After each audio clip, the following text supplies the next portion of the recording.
Hello, I'm Najmi. And I'm Najwa, and this is Spread Love Not Hate. What is Spread Love Not Hate about, you might ask?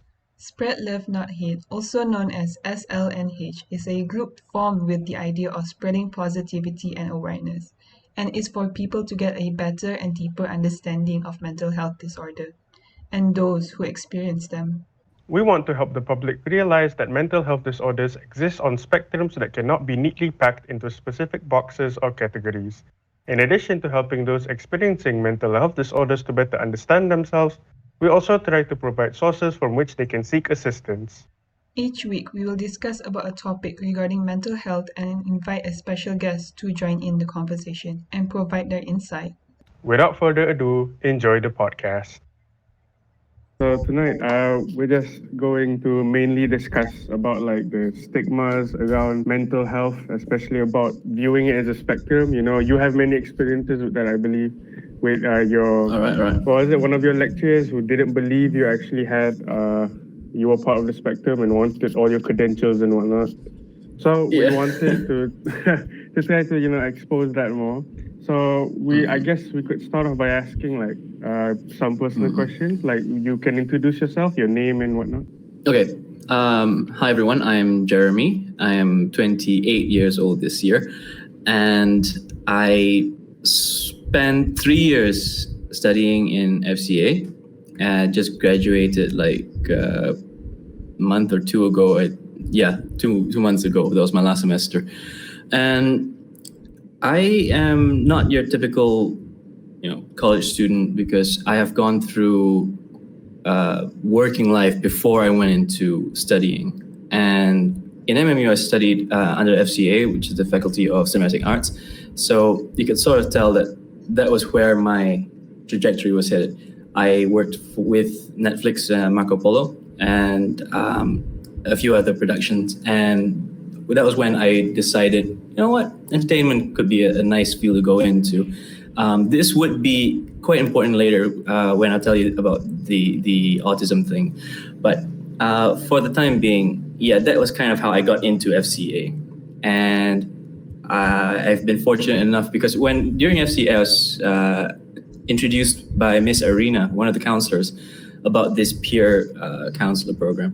And I decided, yeah, why not? Let's try to help some of the students. And so 2 years passed after that, after I signed up, and nobody got back to me. And when they finally did, I'm already out of You the already program. graduated, yeah. And then you got the email. Yes, inviting me to come in and have a chat. Finally, after 2 years. Wow. That must have been very anxious for you, though. For 2 years, like, did they forget? Yeah, I know, right? But at the same time, I don't think they did any sort of programs, right? Did No, they, there during weren't those- any big programs as of recent, especially with COVID and whatnot. I We didn't have see. to get any physical meetings or whatnot, so it was kind of unfortunate. So like I heard before, like before taking FCA, you were taking law, was it? Yeah. I studied 2 years of law school, and this was in Crescendo International College in Johor. Oh, okay. So after that, you went for FCA because you were more interested in that field? No, after that, I dropped out and I didn't know what to do with my life. And so I just went around, doing stand-up comedy, doing some productions that I managed to meet people on set. They're working on this thing. They asked me, hey, you want to join and help us? Right. So when you get into that sort of environment, right, you don't have any background. It's all about who you know. And I've been quite lucky in that I knew quite a few people. And it wasn't the traditional, like, you study for this diploma or this degree and then you go out and work. You get a very different kind of experience that way. For me, I came in there not knowing anything. I wasn't taught any of it, but I learned, through the practice, the practical, the experience part of it. And that was why I fell in love with it. I didn't have any knowledge of the what do they call it in Bahasa, bodek. You bodek people to get the or you backstab. I didn't care about any of that. That's what we learn in an FCA. That's what we're taught, right? Sometimes, and when you go into that sort of working environment and you learn from scratch without having any sort of influence, you do find a different sort of genuine love and like for the thing that you do.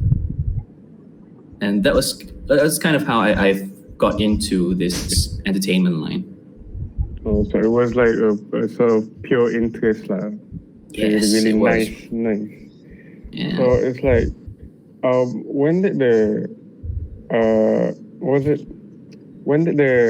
ADHD, the autism diagnosis come in? Was it earlier in your life, or? Much earlier, when I was about 9 years old. So I've had the extreme luck of not growing up here, as you can tell from my accent. But what is fortunate about that is also this unfortunate thing about that as well, because while where I grew up, it is very open to mental disorders and everything that is mental health wise, they are quite up to date and quite open about it. That also means that you get diagnosed with a whole lot of things because they know a whole lot of things that might be wrong with you. They look at you and it's like, okay, so normally when you're in Asia and you can't sit still, your parents will say, what's this? You got ants in your pants. Hyper. Yes, ants in your pants. Yeah, exactly. And their usual response is to what? Hit you and sit still, that sort of thing, right? Wash your face, drink water, lah. Yes, exactly. Right. Or staple your pants to the chair in some extreme cases. But they sometimes, in Western side of the world, if you can't sit still, they will then think that, well, you've got some mental disorder with you. And in my case, ADHD, actually, that was one of it. But it all started for me because when I was about 9 years old, one of my teachers just saw me and it's like, something a bit off with this kid. And he's just took me aside, chat with me for a bit. And then I think he came to a conclusion that, yeah, all right, I might not actually know what's going on. I'm not a psychologist, but there's something wrong here. So he tells me, you should tell your parents to come see me one day. And so he goes and he tells my parents. Of course, my parents went and met him, and he told them, get him checked out by a psychologist. And then, they found out there was, at that time, it was called Asperger syndrome, which, they don't have anymore. Because that used to be like part of the spectrum, right? But now it's just autism in general. Yes, exactly. Yeah. Actually, now it's replaced by something called high functioning autism. But back then it was Asperger syndrome. And so then after that came the whole slew of ADHD, dyslexia, so on and so forth. And that was 9 years old. So you were diagnosed very early on in your life, like? Yeah. I have like a few friends who I have this one friend who is currently going through, they have those tests, right? And then his psychologist is deeming him a possible person who is experiencing ADHD. So the thing is, he's diagnosed very late in life. He's not even finished diagnosing yet. He's still going through the exams. But with his very late stage diagnosis, he's going through all these difficulties in school. And then it's very hard for him to convince his friends, his teachers, especially his lecturers, like, he has the possibility of having ADHD.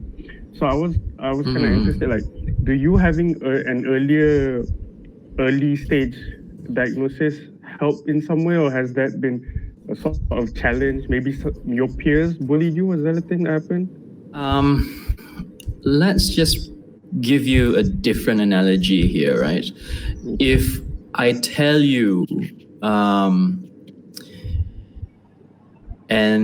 now you know that I'm 28. But if let's say I was a whole lot younger, about 12 years old, and I told you, I actually grew up in London. I didn't grow up in Malaysia. I don't know why everyone's talking to me like this differently, you know. And if I said to you at 30 years old, right, I grew up in London, I didn't grow up here. You look at my face, and the first thing you're going to think of is, hey, you Malaysian, right? Wait, talk properly, right? That's the main That's a thing. very common reaction. Exactly. So your to answer your question just now was whether an earlier diagnosis would help. Actually, you've seen it yourself. No matter what age I am, me saying whether it be the truth or whether it be something that I made up, whatever, nobody's gonna believe it. Yeah. So it's all a matter of perspective. I would say as long as in Malaysia, I find as long as a person shows that they are just minutely normal, everyone will think straight off you're normal. There's nothing wrong with you, no ADHD, nothing. Because I'm sitting here talking to you, I can use English, you can understand me. Yeah, that's an unfortunate case. I can get that. So no matter how when you're diagnosed or not, it's the outside perspective of you is always going to be similar. So I guess my friend's experience is still going to be the same challenges, lah. The thing I'm most interested about, especially in terms of like maybe this could help others like undergoing through the same process, like what should they expect? Because of course everybody's experience is very different. Like, but what should they expect and how should they deal with it? Like in what scenarios? Okay. I mean, Very broad question. I apologize. No. It's not.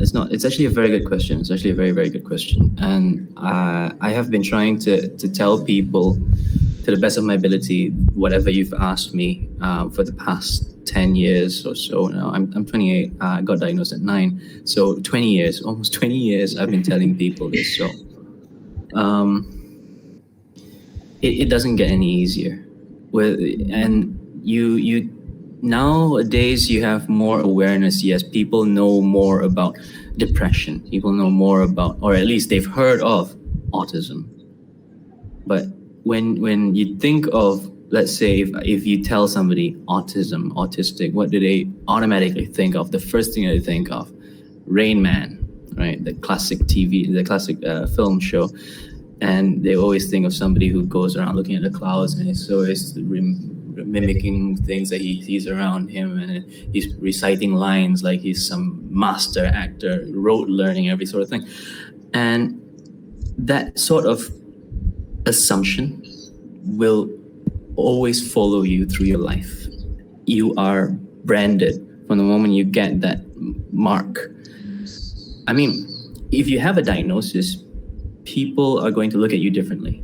If you don't, they will look at you differently as well. Because like I said earlier, right, ADHD, they will look at you. If you're in Asia, you got ants in your pants. If you're in the Western side of the world, you've got ADHD. The perceptions are very different there.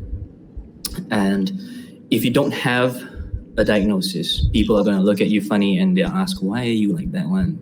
Be normal lah. But if you do have a diagnosis, the reaction is also going to be very different. It's usually going to be, stay away from me. Or like, I don't know, but I have this thing where people also look weird. People look at these people like, oh, poor you. They feel very sympathetic. There is that. I'm not going to disagree there. Yeah, there is that sort of thing. But it depends on, when you get to that area, it depends really on the person, whether or not they're that sensitive to it. Because I know some people who like, don't pity me, I don't need your pity, that sort of, that kind of reaction. But basically, at the end of the day, what I do want to ask to the general public, and not people who are diagnosed, but the general public, would be, how difficult is it really to treat everyone as a decent human being? Whether or not I have a diagnosis, whether or not I have something wrong in my head, if you see me, you wouldn't know. Whether or not I have depression, whether or not I have Asperger's, whether or not if I'm wearing a mask now because it's COVID, whether or not I have Down syndrome, how would you know, right? But it's the moment when you see that diagnosis, you see something visual that tells you about it, then you will instinctively treat them differently. And the range of differences that what Sophia just mentioned there can be pity, can be abhorrence, can be intolerance, it runs the whole gamut. And that is something that I have experienced. People have literally called me a mental retard. People have called me a dumb idiot. And it's not easy. Let's put it that way. It's never been easy. And 20 years so far, and it doesn't get any easier. So if you back to what you're asking me, what advice I can give to these people, having a diagnosis or whatever, be strong. That's at the end of the day, you are all you've got.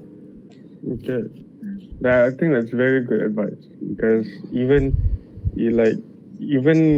as a neurotypical, sometimes I feel like I'm alone in the world. So when you think about people that really have like very vast differences, and sometimes even I can't comprehend like the sort of lane or path of life certain people take, especially the neurodivergent people, the people that fall into the spectrum. I can imagine that sort of experience can sometimes like tenfold on itself. So I feel like that advice is very much useful. Like get like really good environment, like get a good circle of friends. But at the end of the day, you're the only person that can help you is yourself, and you need to fight on that. Yes, but you did mention something that brings me back to why I brought up all that thing earlier. Okay, so you said something about being feel it tenfold. Yeah, for me, that does happen because part of being an SB is that we have hypersensitivity, and for me, it's hypersensitivity to almost everything actually: lights, sound, noise, touch, and lights are most they are the most obvious ones. I've got really fortunate in life to have met really good friends, and Gladys sitting in here is one of them. She's brilliant, she's awesome, and she it's people like this who will make that journey so much more bearable, so much more enjoyable. Yeah. Hello. But also I did back to answering hi Gladys, back to answering one thing that you mentioned about the how to cope with it, right? I mean, it's not all that bad. There are some good signs as well, like for instance hypersensitivity to sounds, right? And this is one thing, if you've noticed so far, I can do accents and I can impersonate certain characters. Like, maybe you've heard my voice before in some cartoon with yellow-skinned people. Wait. I have. You're getting, you know who it is. Come on, you know who it is. Come on. Wait. No. Say like a really iconic line. Maybe I'll get it. Homie. Oh no! Okay, Marge. Okay, that one was too obvious. There we But it is go. really similar. It is really similar. Okay. And of course, thank you. I mean, if I wanted to be lazy, I'll just go like the easiest paycheck in movie history is just going. It's Chewbacca, but everyone knows that. Or I mean, you can just go for SpongeBob, and that's just fine. But you see, all of that comes from hypersensitivity to noise, because I can sort of tell the little differences between the pitch, and it is about learning to embrace this good side of you. That is how you make those dark days seem less dark. Yeah, that's nice. That's really nice advice. I think that's very insightful, especially nowadays, where having that sort of what do they call it? The circle of support, which is very difficult to maintain nowadays. Yeah. So, yeah, I was like, moving from like the circle of support, I was kind of interested, like, growing up, did you have like a very consistent circle of support, like your parents, or was it always like very fluid, like they would move in, move out? And has that impacted you in any way? Okay, it was mostly fluid, I would say. You moved a lot. That's what I was expecting. Like you moved a lot. Yeah, Right? there's that. Yeah, there's that.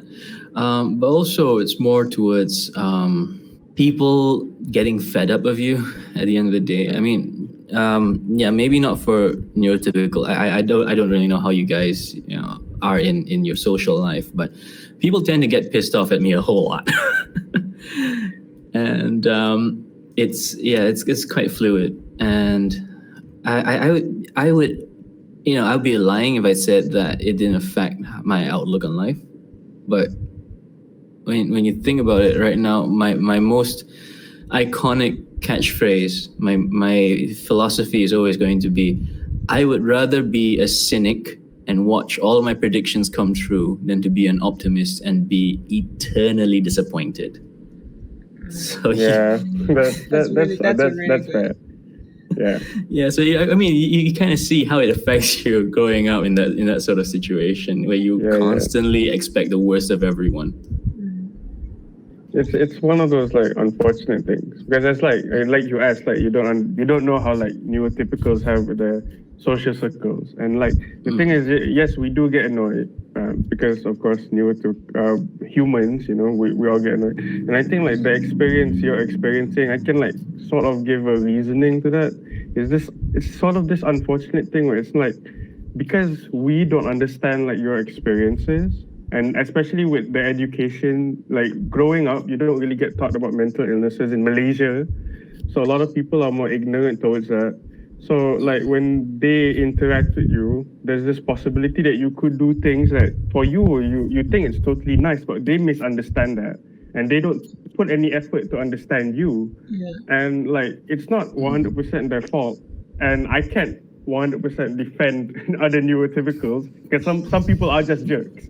It's totally normal to have actual jerks. They exist. But there's also that sort of unfortunate thing where some people don't put in the effort. Like me, I have a friend who's neurodivergent. I put in the effort. I'm aware. So yes, I'll admit sometimes I feel annoyed. But you sort of realize that that's how they act.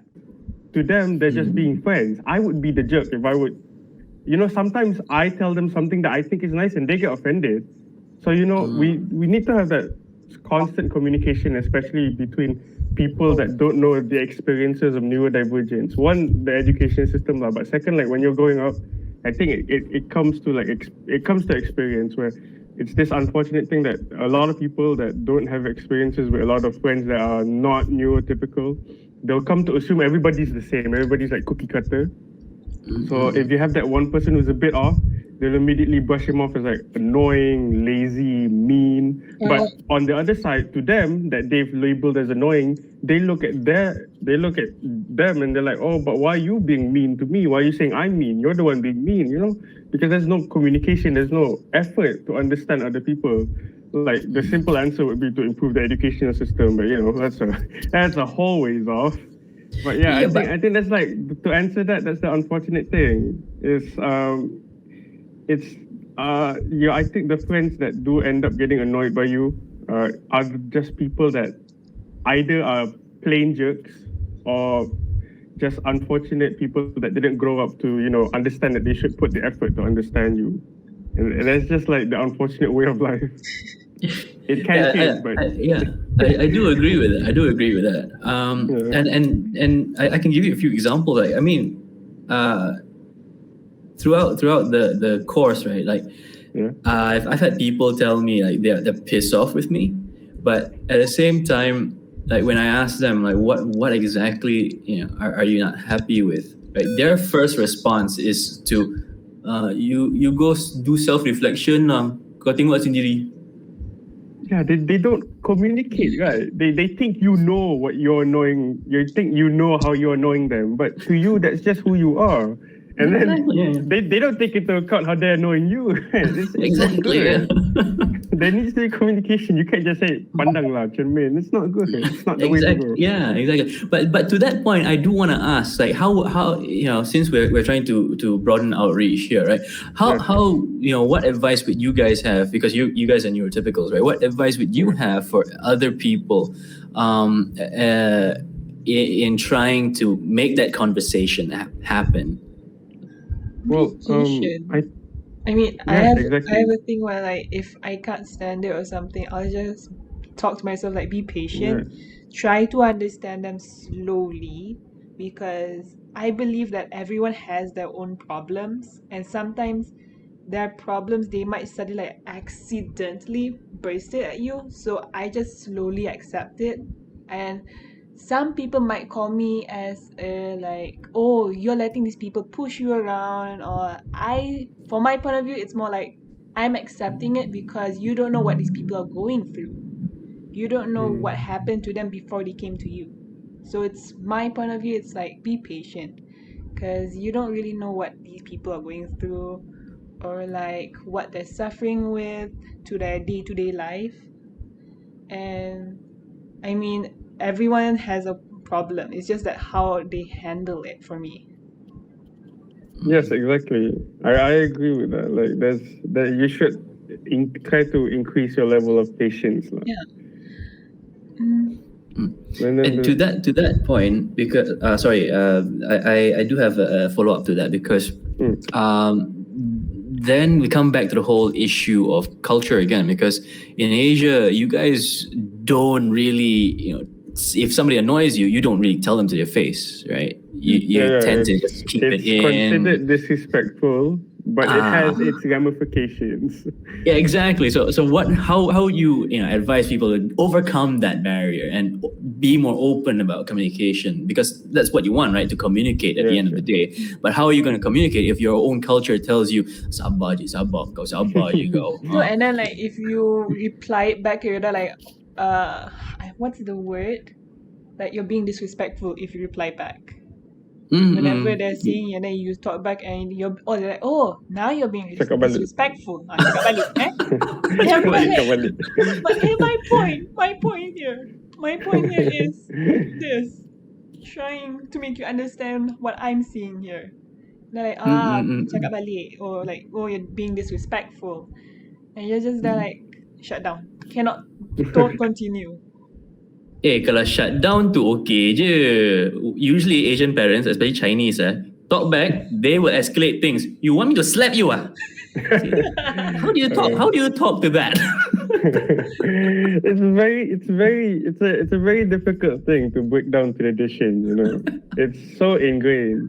But I think like slowly, with especially like the newer generation, with there's new ways of communication, and then there's new ways of understanding each other.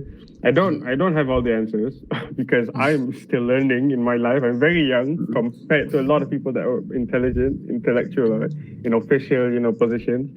But I think in my experience, in the short life I've lived, it's simply like it's the experience that makes you who you are.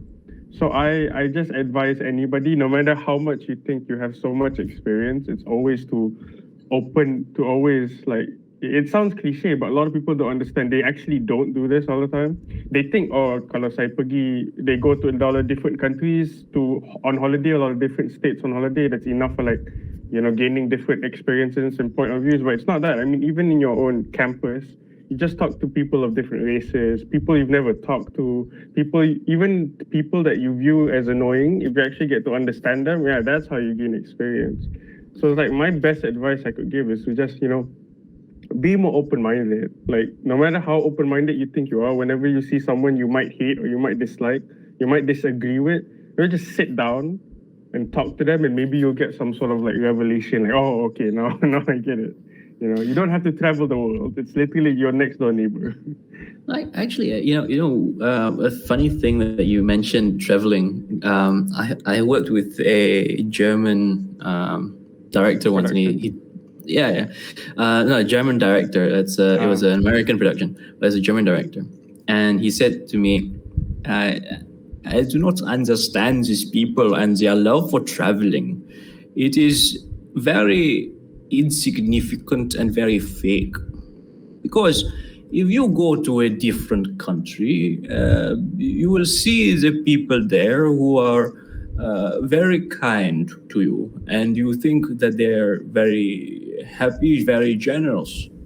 But I can act like I am generous. I can act like your friend for 3 weeks. That is fine. But when you finally see them for 3 months, every day seeing their face, you will learn whether or not they hate you. Nobody can act that long. Nobody can pull off that, hi, howdy neighbor, you like a cup of coffee, that kind of thing for 3 years, the rest of their life, no. And people who say that they love traveling because they learn other cultures. No, you don't actually learn the culture. You learn how they act towards you in the first couple of weeks because you're a visitor, you're a tourist. They don't want people to go back thinking, holy crap, Germans are rude. No.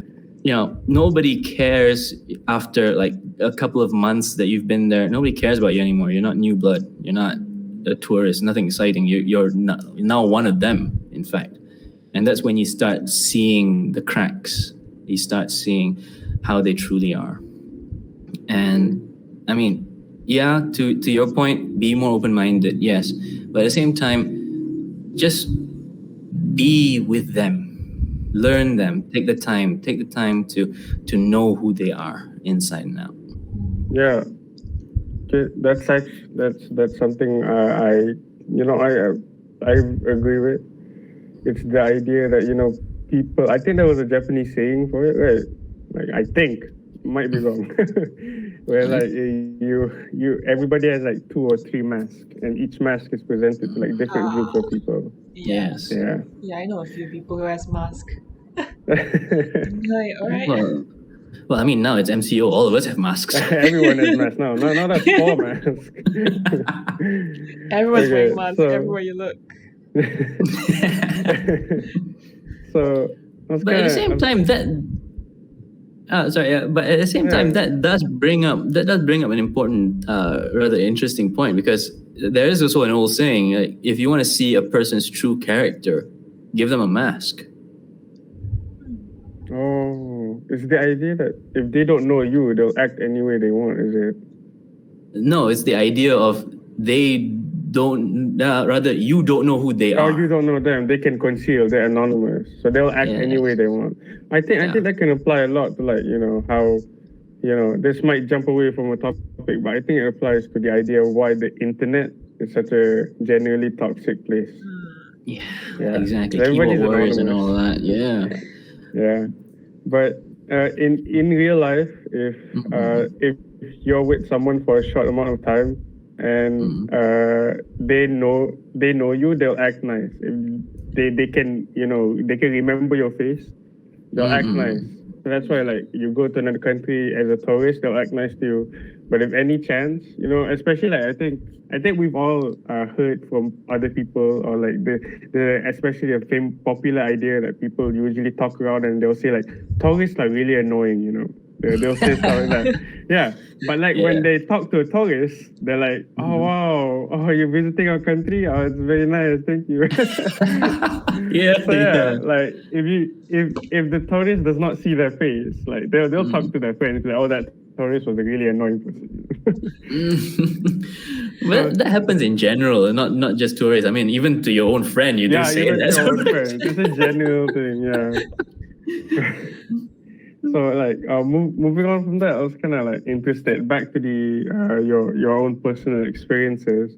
It's like especially in like school or work, maybe some connection to your workplace. Not really sure, but if you're trying to get like a sort of environment that you can generally work best in, you want your lecturers or you want your supervisors to know what you're experiencing, right? Especially when you told us the story that you tried to tell your lecturer that you had like an autism diagnosis and they didn't believe it. Like how does that I know that's challenging, but I just want to know like how much problems does that cause? Because as a normal person, I can imagine problems, but I don't really understand the full scope of that.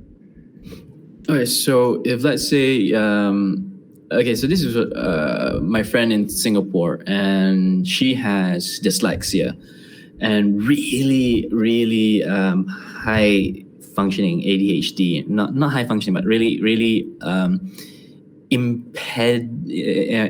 it's an impediment basically when you think about it. So she her attention span is just really not there at all. And in Singapore, if you can show this diagnosis, you can get accommodation, which means that you can sit for a special exam that is away from the rest of the cohort and in a specialized room where you can focus and stuff like that. That's nice. Yeah.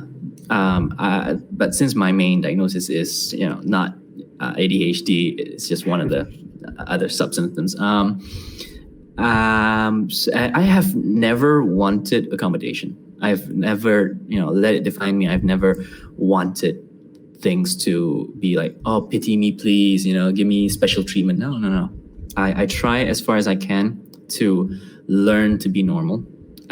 Mainly, of course, because other people all around the world have always told me, be more normal, right? So that kind of stuck. But so when it had to get to that stage where it was really rough for me, and the first thing that was going through my mind when I wanted to approach somebody, when I really wanted to tell somebody about this as to why I'm struggling with making friends, with communicating with people, with trying to just be me, right?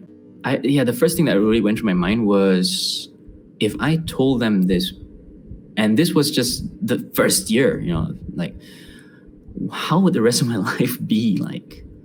And so I told one, and luckily that one lecturer didn't do much about it. He listened, but he didn't have the power anyway to do much about it. But he was a good listener, and so he also introduced me to Miss Arena, actually, and that's how I got into counseling and all that. But other than that, to try and tell them all of this, you kind of have to weigh, number one, is it worth the backlash? Is it worth the stigma of going through the rest of your life in that company, in that school, in that class, being labeled the weirdo, the outcast, the mental retard? Is it worth all of that? And it is precisely that you don't know how people are going to react. You don't know what people are going to do with that information, that you just keep quiet. You don't dare to say it at all. And of course, I did tell a few of my other lecturers, and eventually word got around. And I don't want to point fingers. I don't want to name names, but yeah, that's what happened. And it's not a fun thing. It wasn't a fun thing. And I've literally had people tell me, you to my face, nobody likes you because you're an asshole. That's a joke thing to do. Well, and then there's also lecturers who said to me, Jeremy, tak ada orang nak sama team dengan you. Kalau semua orang tak suka you, siapa yang ada problem? I'm not going to say who the lecturer was, but I mean, and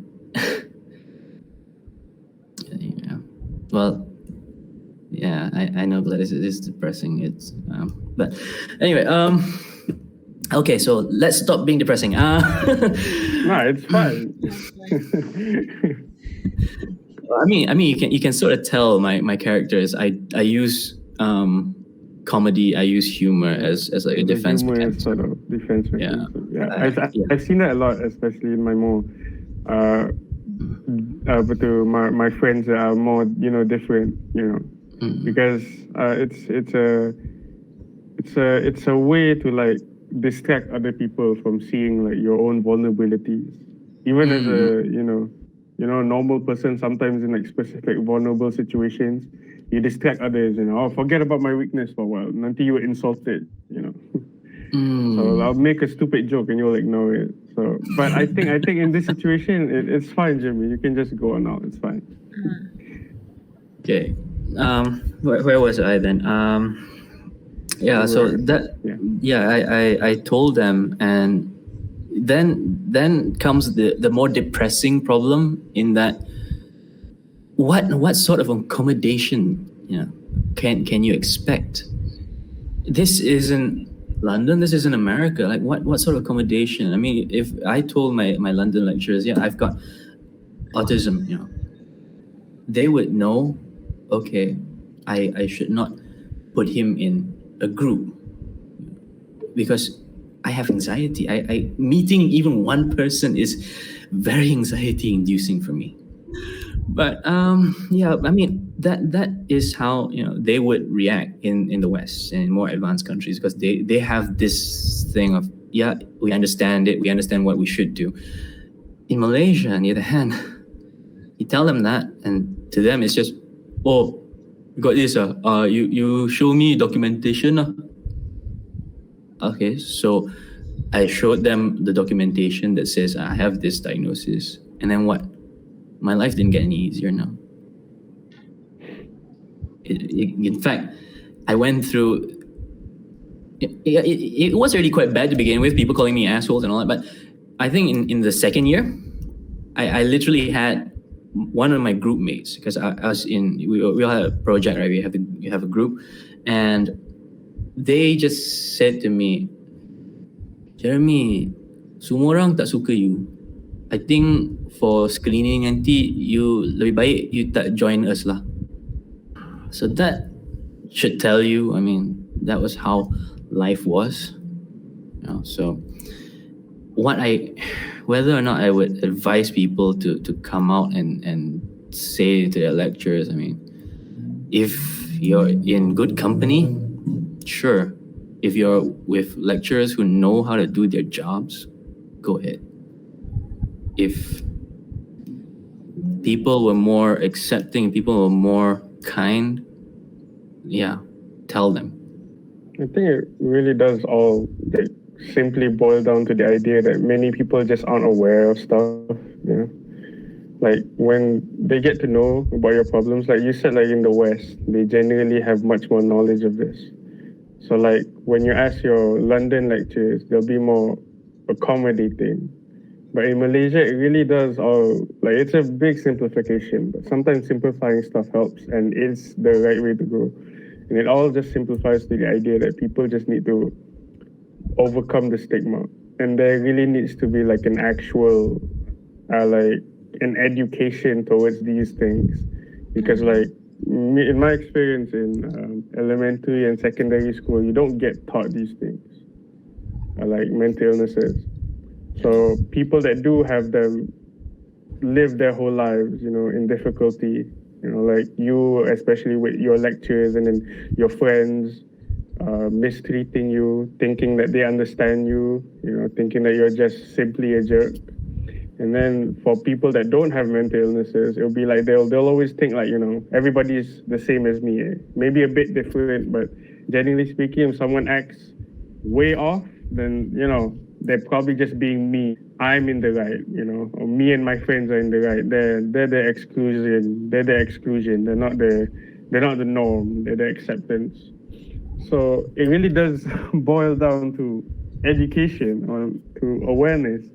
But it's like what you said. Like you'd rather be in hell because I can't really tell. Nobody can tell when. I want to say Malaysia, but I think generally even in the world, especially if you see on the internet, even in the West with all the accommodations, there's still this stigma. In Malaysia, the stigma is bigger. So like you can't really know. Like even in the West, when you say it's a modern state, whatnot, but they still have the stigma. In Malaysia, we still have this big stigma. Like when that stigma gonna go away? It's gonna get smaller, or probably it's not even going to get smaller. It's probably just going to stay the same for like the next 1,000 years. So like, or it could grow bigger. I mean, the population of the world increases It every could grow bigger. It could grow bigger. When, I mean, especially when people, you see like a lot of ads these days. Like I've seen a lot of ads they try to target, especially with COVID, people that lack monetary security. Yeah. You've seen those ads like, oh yeah, do this business and whatnot, right?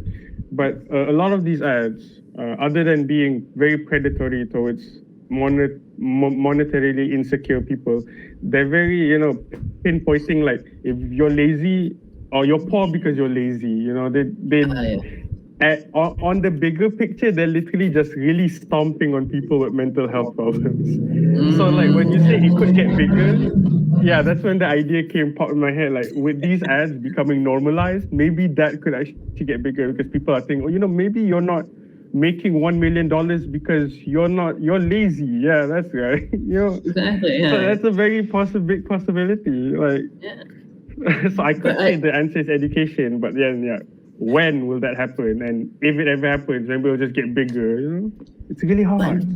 But that does bring up an interesting point, because if I ask you right now, right, what is the formula for pressure?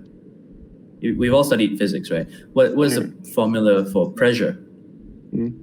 It's force over area. Yeah. Force over an area, yeah. But if it doesn't affect you, if it isn't part of your SPM syllabus, would you bother learning that? I mean, now in your current line of work, FCM, right? How often have you used that pressure equals force over the unit area? How often have you used that? In fact, how often have you used dy dx or d2y dx squared? Or F equals MA, or E equals MC squared. You know what? The last one, E equals MC squared, I've used that quite a lot now, because E equals MC squared is actually Einstein's formula for the conservation of energy. So E, energy, if you want to conserve it, is MC squared. You need to take two MCs, no? That's why you conserve a lot of energy. Yeah, it's an old joke. Don't worry. Okay. But that kind of back to what I was asking, right? How are you going to get people to learn about these things when, like I've shown you, if it doesn't affect you, if you don't have it, if you don't know somebody who has it, if nobody around you has this, what is the motivation for you to learn? That's like a really good point, because like the only reason, like one of the main reasons why I'm accustomed to the idea of like mental health is because I personally grew up with friends, at a young age, and also like this sort of natural interest in psychology. But like other people they haven't grown up around that environment. And then like I have a few friends who I've just met in college. He's currently taking internship. He knows about it. He knows about mental health disorders because one of his family members is part of the spectrum. So that's the thing. In my experience, everybody I've known that has taken mental health disorders very seriously, there's always been people that have known other people with actual, mental health disorders. Other people that then have never encountered it prefer to not even, acknowledge its existence most of the time. So that's like a really good point, and it does add to the question of like, will it ever get smaller? Because there's no direct incentive.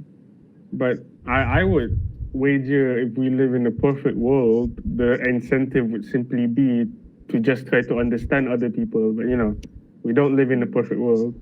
But maybe as cynical as you can be, maybe there's a possibility you can think like if like certain other countries can do it, even if it's not fully, the stigma hasn't been destroyed.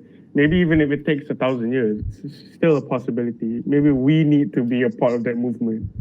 Our generation, the younger generation. So that's why like our group is doing like this project. We're just a university project. We know our limitations, but with it's the fact that it's not only us. I believe there's a lot more other people within our generation that are doing these things, posting like you see Twitter for all the toxicity Twitter is. There's this whole section of Twitter that's pretty decent, where it's people just posting their mental health experiences, their what their friends experiencing. That sometimes you'll have these posts of like mental health institutions where they provide information. So you can see like in our generation, there's more of a movement towards trying to decrease that stigma.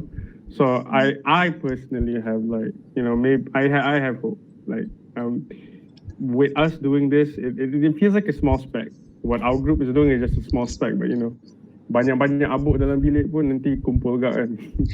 So that's what I'm thinking. So I feel like what you say is very true and it's very worrying.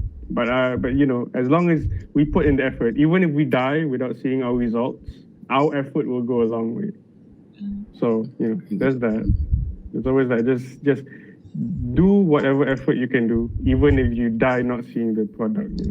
And that's what I respect, especially about you, because you still joined, even though you graduated, you still joined the peers counselors group. So that's an example of you, doing whatever effort you can do to help others, even if you die not seeing any of that product. There's as long as you put in effort, it goes a long way. No, I like helping people. Yeah, exactly.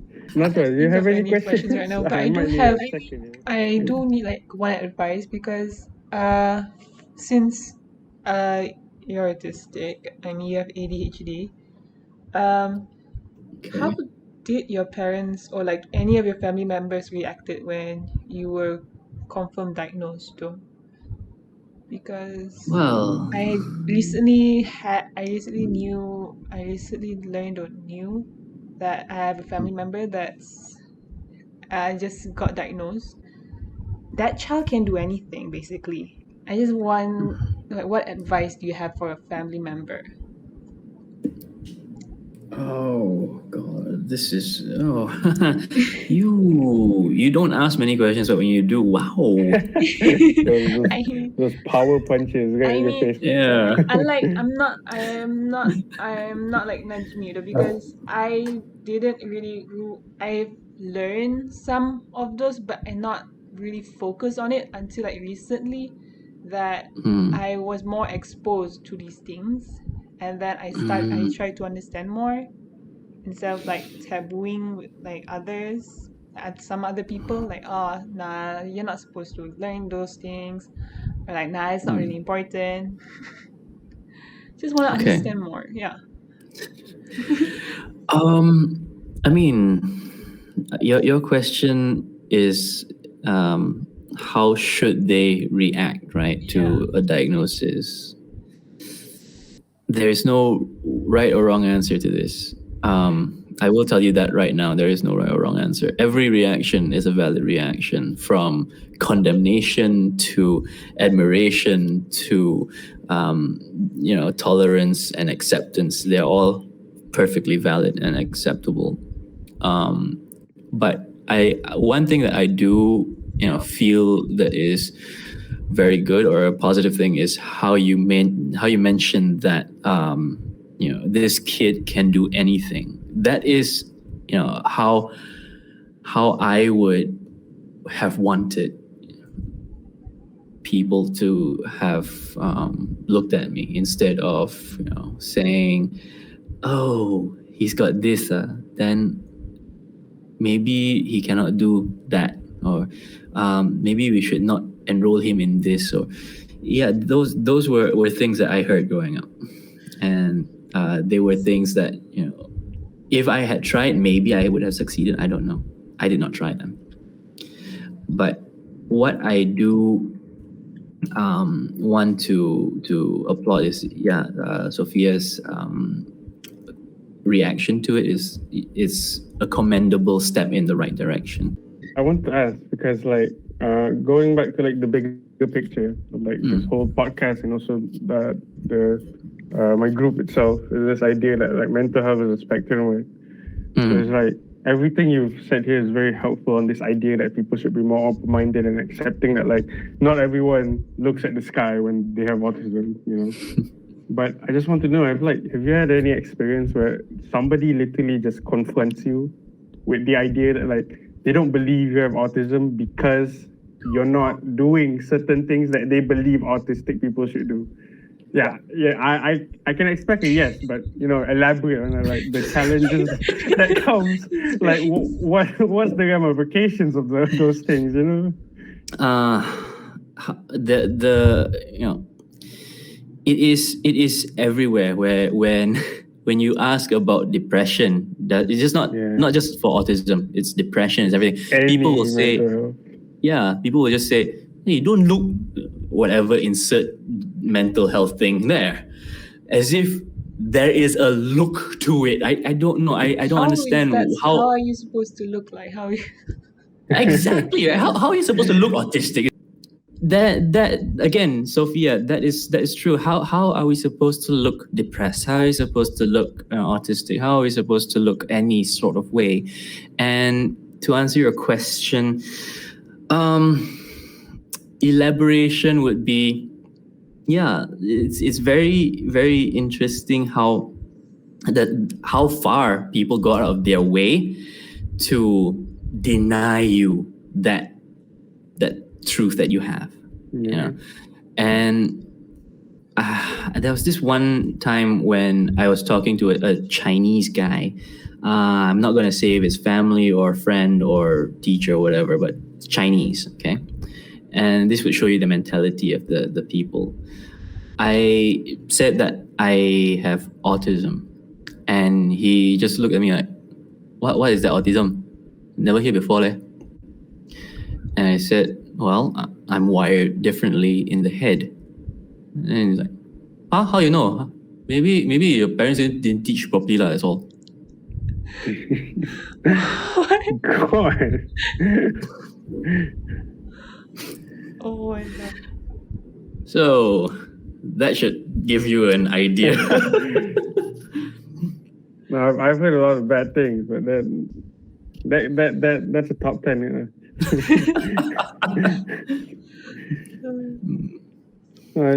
That's the thing. Like, there's no look to it, but people are so desperate to give it a look. I think it's because to simplify things, to make it easier for them. And then like it's not like they're trying to give it like a certain look because they care. Like, oh, I don't want you to fake autism because I care about autistic people. Because like you said, like when people ask you like, oh, you don't look autistic, and then you do that thing, right? And then they react like really, you know, like, oh, they take a step back. It's like they're saying, you know, if you did have those features that they claimed were like of autism or what made a person autistic, they would still take a step back. Yes. So it's like they're not saying, oh, I want to protect the definition of autism. No, they literally don't care, and they just want to pretend like they care, and that's really problematic. Because like, or any mental health, whether it's autism, ADHD, or depression, like there's a spectrum, and then they're all valid. Like autism, there are people that experience autism. Like I have a friend who has a little brother. In this podcast, we talk a lot with a lot of anonymous names. We don't want to give out names.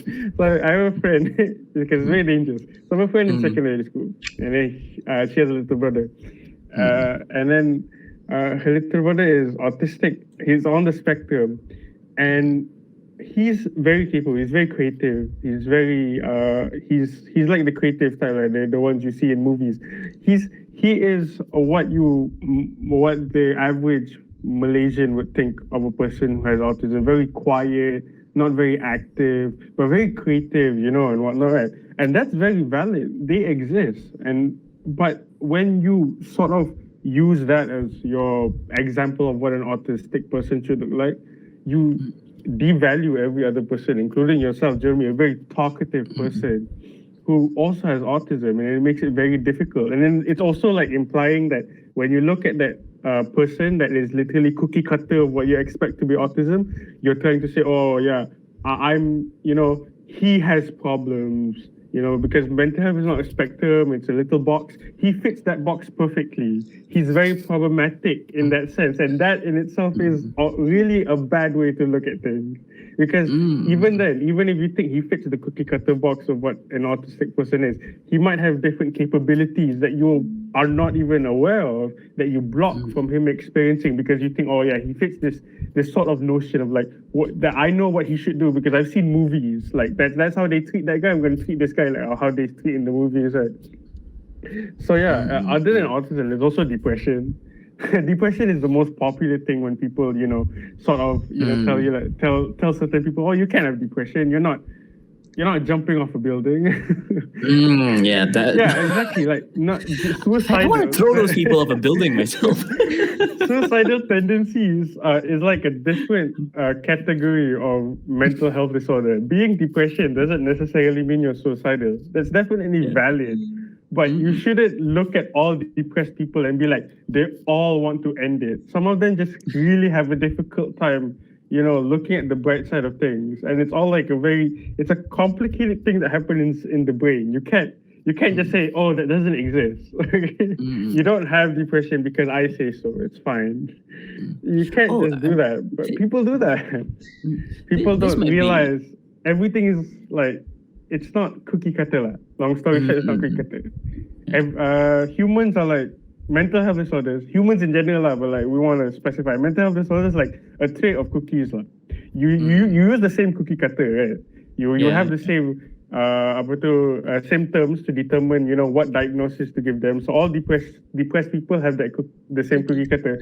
But in the end, the cookie still has like its own differences. Not every cookie will exactly look the same. Imperfections there. So, the imperfections, the little off, the coloring and whatnot, the amount of chocolate chips on the cookie. Yes, exactly. That's the way I see like mental health disorders.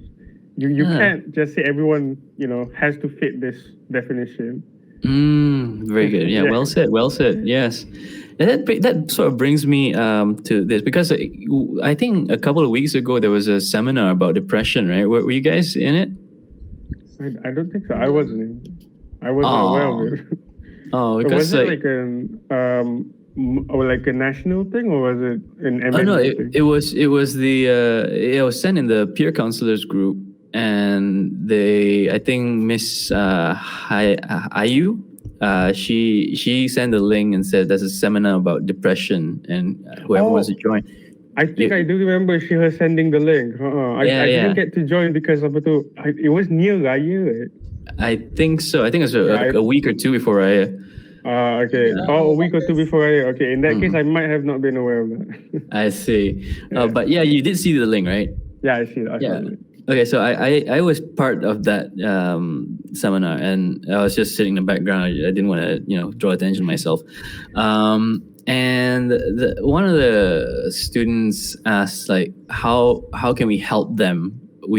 I try so much. I try my best to give them a safe space, tapi dia orang masih tak nak apa ni, don't want to get better.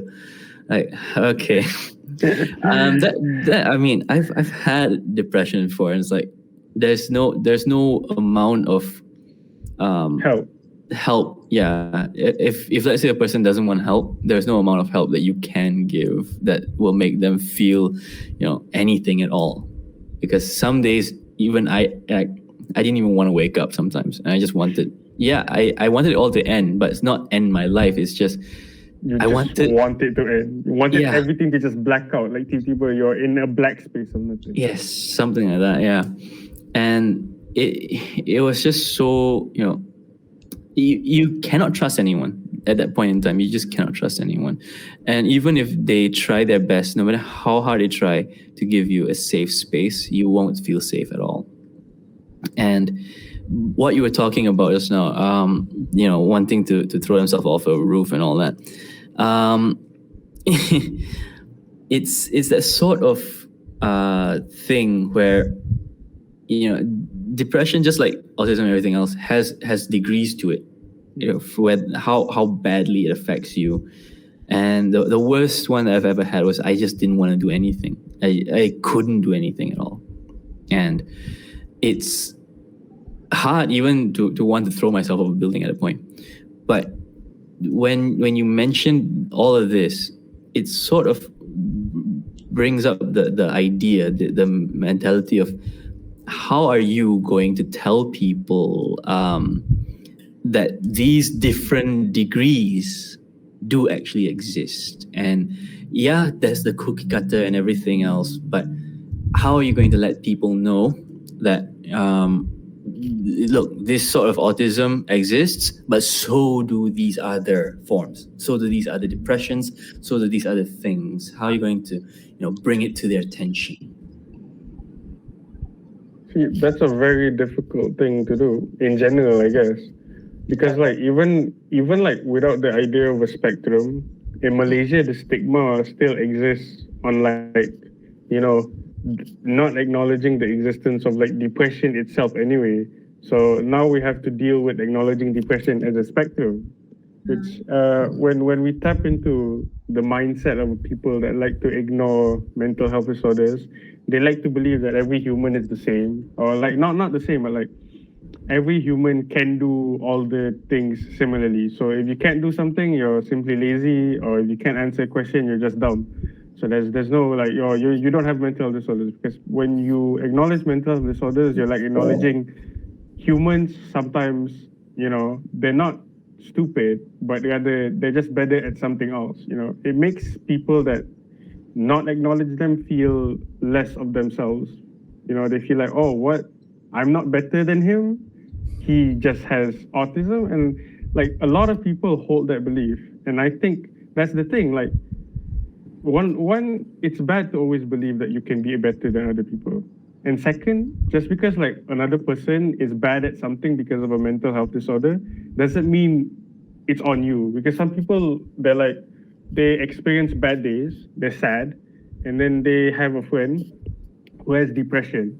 And then they don't acknowledge that depression because they feel if they acknowledge that depression, that means that when they're sad, it doesn't mean anything, because when you have depression, it's worse. But no, when you're sad, even as a neurotypical, I acknowledge mental health disorders, even the spectrums.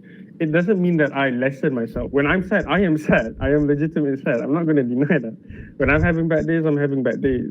When I'm not able to answer a question, I just, I can't answer that question, because we're all human. We all have our limitations and we all have our capabilities.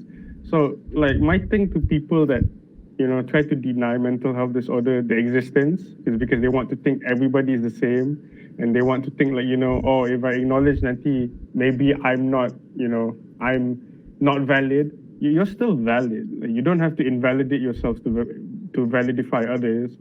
And then on the idea of trying to make the spectrums of mental health disorders more visible, I think the only way we could ever achieve that is simply by the thing that we're doing right now is like our generation just, it goes back to how I answered earlier. I don't think I can give a better answer than that. It's like, you do whatever you can. And then in our group's case, we spread little posts to all the friends within our college about like how we have like posts where we acknowledge how certain disorders have different symptoms, and you don't have to have all the symptoms.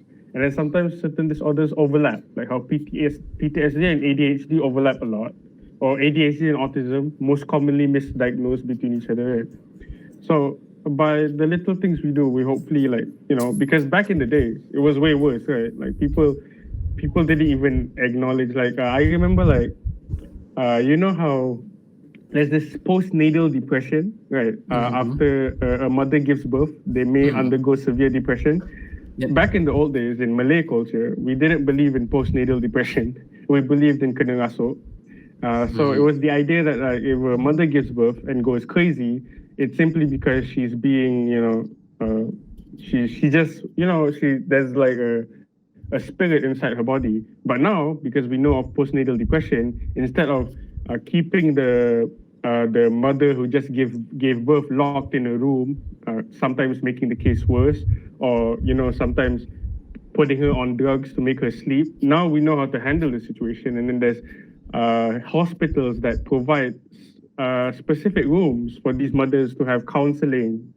And now it's much more accessible, and now postnatal depression is a norm. Like everybody, doctors will always ask the question to mothers who just gave birth, well, what have you been experiencing this past week?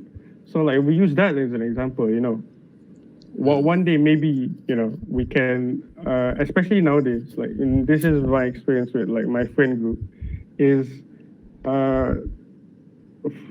the idea that like when you have a specific person that might have the symptom, even if they're not getting diagnosed, we still acknowledge them, we still validate them. We're like, oh, you might be experiencing like hypersensitivity and whatnot, right?